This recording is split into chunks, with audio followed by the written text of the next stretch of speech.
আসসালামু আলাইকুম। কেমন আছেন? আলহামদুলিল্লাহ আমি ভালো আছি।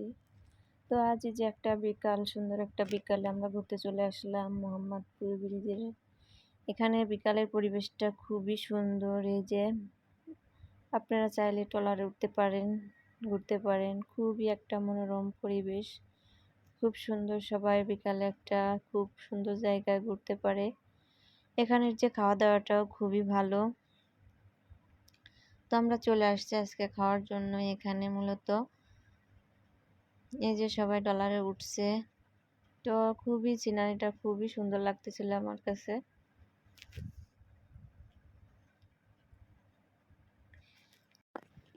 তো এই যে খাবার অর্ডার দিয়ে দিয়েছি চাপ মাচাল আর লুচি। তো এখানে আমরা এটাই খাবো। এই চাপ মাচাল আর লুচিটা খেতে খুবই মজা। তো আজ ভিডিওটা এই পর্যন্তই। ভালো থাকবেন, সুস্থ থাকবেন। আল্লাহ হাফেজ।